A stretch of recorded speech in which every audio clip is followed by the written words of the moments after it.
नमस्कार, बहुत स्वागत। आपके साथ मैं हूं ललित प्रजापति। अंकुर त्यागी सर भी हमारे साथ हैं और आज थोड़ी खबर दिलचस्प भी है और आपको जाननी भी चाहिए।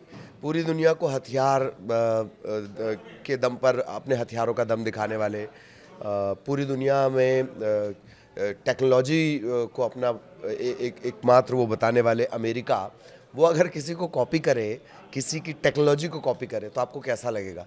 ये बहुत दिलचस्प है ये न्यूज़। तो सर से सबसे पहले यहीं से शुरू करते हैं, क्या खबर है सर ये? देखिए, पूरी दुनिया में अमेरिका का जो एक बाज़ार है वो इस बात को का अपना कंधा ऊंचा करता है कि देखिए, सबसे बड़ा फाइटर जेट हमारे पास है, सबसे तेज़ चलने वाली मिसाइलें हमारे पास है, हमारे पास दुनिया की वो तमाम चीज़ें हैं जो दुनिया के पास नहीं। लेकिन एक दिलचस्प खबर ये है कि अमेरिका ने ईरान से कॉपी की है एक चीज़, और उस चीज़ का नाम है ड्रोन। यानी कि जो ईरान का सबसे बड़ा शानदार जो ड्रोन है, उसको अमेरिका ने रिवर्स इंजीनियरिंग करके उसको बनाया है। और उसको इसलिए बनाया है क्योंकि ईरान का ये जो ड्रोन है, इसने पूरी दुनिया में अपनी बादशाहत साबित की, ख़ास तौर पर रेगिस्तान और पहाड़ी इलाकों में। क्योंकि जैसा कि आपको मालूम होगा, ईरान का जो पूरा टेरेन है वो पहाड़ का है। तो ऐसे में इस ड्रोन ने, जिसका नाम शाहद है, इस ड्रोन का काफ़ी एक्सटेंसिव इस्तेमाल किया गया। और आगे दिलचस्प बात यह भी है कि ईरान के इस ड्रोन को रूस इस्तेमाल करता है, और रूस ने यूक्रेन के ख़िलाफ़ इस ड्रोन का काफ़ी बेहतरीन इस्तेमाल किया है और ये सफल भी रहा है।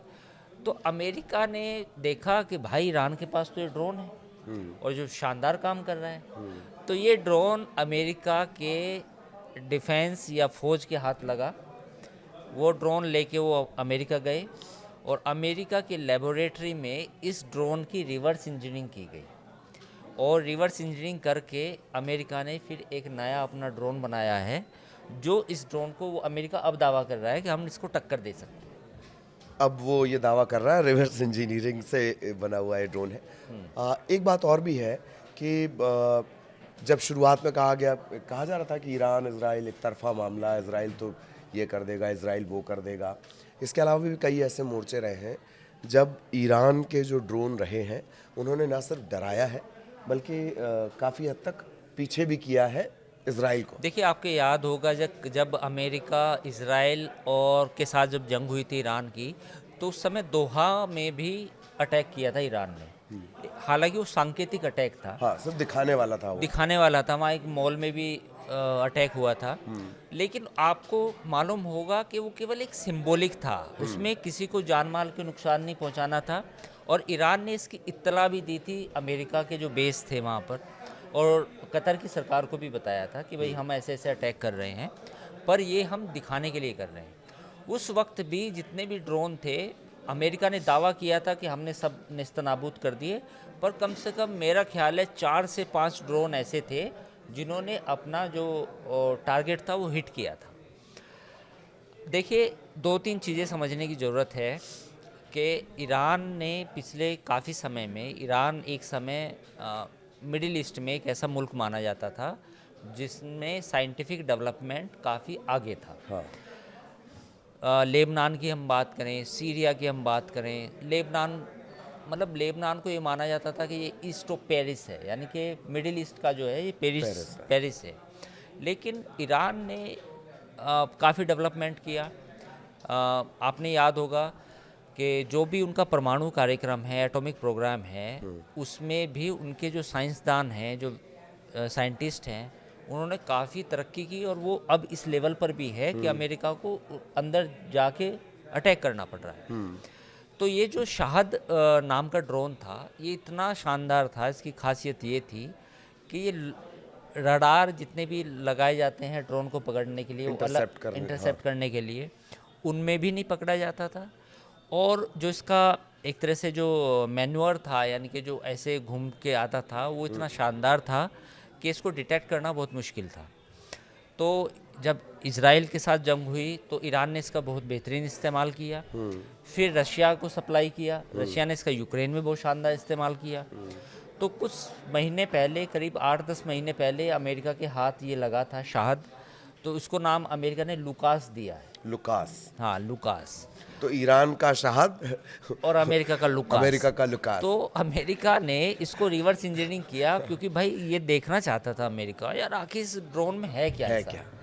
क्योंकि देखिए, आपने भी देखा होगा कि इस वक्त जो जंग है वो वैसे नहीं लड़ी जाएगी कि मेरे पास इतने जहाज़ हैं। ठीक है, जहाज़ हैं वो ठीक है, पर जो काम ड्रोन कर सकता है वो जहाज़ नहीं कर सकता। आपने देखा होगा भारत पाकिस्तान, जब हमारे और पाकिस्तान के बीच में जंग हुई। मैं दरअसल इस एंगल को और थोड़ा विस्तार से इसलिए भी समझना चाह रहा था कि हथियारों की एक लड़ाई, हथियारों की भूख हर मुल्क की अपनी अपनी होती है। इतने हथियार हैं हमारे पास, उतने हथियार हैं, लेकिन कई छोटे, जैसे यूक्रेन ने शुरुआत में रशिया की नाक में दम ड्रोन के जरिए किया। भारत ड्रोन पर फोकस कर रहा है। ईरान का ड्रोन आपको कॉपी करने की नौबत आ जाए, महाशक्ति को, जिसके पास क्या नहीं है, हजारों की संख्या में, तो उसके स्टोर रूम में कहता है कि परमाणु हथियार पड़ा हुआ है। स्टोर रूम में मतलब उठाना है, ऐसा भड़ से फेंक देना है। जिसके पास इतने परमाणु हथियार हो, वो किसी का ड्रोन कॉपी कर ले। ड्रोन ने आम जनजीवन के अलावा वॉर टेक्नोलॉजी को भी देखिए, बदला है। बिल्कुल ललित, आपकी बात बिल्कुल सही है। आपने देखा होगा कि आने वाली जितनी भी लड़ाइयाँ हैं वो ड्रोन के जरिए लड़ी जाएंगी, और सब लोग जानते भी हैं। और दूसरी बात यह है कि जो बात आपने कही, आजकल गेम क्या है, लड़ाई युद्ध का गेम क्या है। युद्ध का गेम ये है कि आपने कोई हथियार मेरे ऊपर छोड़ा, तो मैं उसे कैप्चर जब करता हूँ या मेरे टेरिटरी में जब वो आता है, तो मैं उसका जो मलबा होता है या वो जितना भी डैमेज होता है, मैं उसको देखता हूँ, उसको पढ़ता हूँ, उसको R&D करते हैं, रिवर्स इंजीनियरिंग करने की कोशिश की जाती है। एक और किस्सा मैं आपको बता दूं, जब ये किस्से की बात हुई कि अमेरिका की एक एंटी टैंक मिसाइल है, अमेरिका ने वो यूक्रेन को दी कि भैया आप रूस के खिलाफ इस्तेमाल करो। अब चूंकि रूस के पास ऑलरेडी एंटी टैंक मिसाइल है, तो जेवनाइल नाम है उसका, तो वो मिसाइल रूस ने ईरान को दी कि भैया ये पकड़ो, आप इसका रिवर्स इंजीनियरिंग कर लो और आप अपनी बना लो। तो ईरान ने रिपोर्टेडली, ऐसी खबरें हैं कि जो अमेरिका की एंटी टैंक मिसाइल, और वो दुनिया की बेहतरीन एंटी टैंक मिसाइल है, ये भी बड़ा सवाल है, उसका रिवर्स इंजीनियरिंग कर दिया ईरान ने। तो अमेरिका ने जहां उसका ईरान का ड्रोन कॉपी किया, वहीं ईरान ने अमेरिका की जो बेस्ट एंटी टैंक मिसाइल है उसको रिवर्स इंजीनियरिंग करके बना लिया है, ऐसी खबरें हैं। तो पूरी दुनिया इसी गेम प्लान पे चलती है। अब वही बात हम ईरान के एटॉमिक प्रोग्राम के बारे में कर लेते हैं, थोड़ी सी किस्से की बात। अब अमेरिका और पूरी दुनिया ये कहती रही है कि भाई आपने 60-70% तक यूरेनियम इनरिचमेंट कर लिया, और 10-20% अगर आपने और कर लिया तो फिर ये एटॉमिक बम बन जाएगा, ये कहते हैं। तो ईरान ने क्या किया है कि ईरान के लिए अब आगे का जो रास्ता उतना मुश्किल नहीं है। अगर इजराइल अमेरिका ने जो अटैक किया, उसके बावजूद अमेरिका और इजराइल को आज भी इस बात का डर है कि ईरान फिर से उस लेवल तक जा सकता है। और मैं आज भी ये बात कह सकता हूँ कि एक दिन शायद वो आए कि जब आपको अचानक से खबर मिले कि ईरान ने एटॉमिक टेस्ट कर लिया है, और जिस दिन ये हो जाएगा उसी दिन पूरे मिडिल ईस्ट में गेम चेंज हो जाएगा। और ये इस वजह से भी हम ड्रोन से परमाणु पर इस वजह से भी आए हैं कि आपको हमारे ही पुराने वीडियो अगर आपको ध्यान होंगे, तब हमने बहुत सवाल उठाए थे कि इनका B2 बॉम्बर चला कहाँ है। इतना स्टोरेज था, यूरेनियम का स्टोरेज था, कुछ क्लियर नहीं हुआ। बॉम्बर चले तो विकिरण होना चाहिए था, रेडिएशन जिसको आप बोलते हैं, रेडिएशन नहीं हुआ, क्या हटा लिया गया। बहुत सारे उलझे हुए सवाल थे। और हाँ, बिल्कुल ललित, आपने जो बात कही वो बात सबसे बड़ी है कि जब कहीं कोई भी बम डाला जाता है, वो रेडियो एक्टिव लेबोरेटरी है या न्यूक्लियर रिएक्टर है, जहाँ भी डाला जाएगा और वहाँ धमाका होता है, तो उसके बाद रेडिएशन होना ही चाहिए, अगर आपने एक्चुअली हिट किया है तो।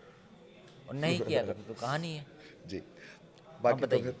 बाकी तो फिर ड्रोन कॉपी करने की नौबत आई जाती है बड़े बड़े दिग्गजों के लिए। एक फाइनल इस पर ये लास्ट कमेंट कि टेक्नोलॉजी का दिग्गज और रिवर्स इंजीनियरिंग के ज़रिए वो ड्रोन पर फोकस कर रहा है।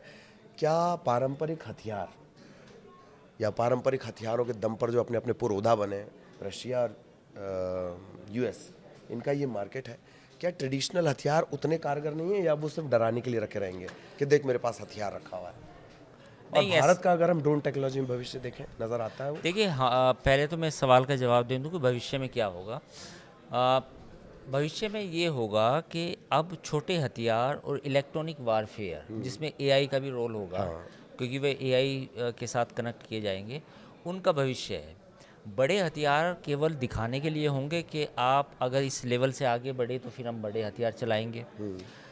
जो दूसरा आपने सवाल पूछा कि इंडिया के पास क्या है, देखिए इंडिया में भी कई प्राइवेट कंपनीज ड्रोन टेक्नोलॉजी में आ रही हैं, भारत सरकार भी इस पर तेज़ी से काम कर रही है, तो हम भी एक अच्छे खासी डेवलपमेंट पे हैं। हाँ, ये बात ज़रूर है कि पूरी दुनिया में जैसे टर्की, अमेरिका, चाइना और अब ईरान भी कह सकते हैं, ईरान, इन लोगों ने भी अच्छी खासी तरक्की की है ड्रोन टेक्नोलॉजी में। तो मुझे लगता है कि ये टेक्नोलॉजी इवॉल्व होती रहेगी और इसमें नए नए प्रयोग होते रहेंगे, और ऐसे ऐसे प्रयोग होंगे कि ड्रोन को पकड़ना मुश्किल ही नहीं, नामुमकिन होगा। तो वो तमाम चीज़ें होंगी, तो ये ऐसे ही टेक्नोलॉजी अपग्रेड होती रहेगी, तो अगला वारफेयर जो होगा वो ड्रोन युद्ध भी हो सकता है। तो ड्रोन डॉन बन जाएगा, मतलब वही बात है, देखन में छोटा लगे घाव करे बड़ा। गंभीर। हाँ, हाँ। तो इसी के साथ ये चर्चा यहीं पर आगे भी इसी तरह के अपडेट्स और जो जियो पॉलिटिकल है उसे बहुत ईजी लैंग्वेज में हम आपके लिए डिकोड करेंगे। नमस्कार। Thank you.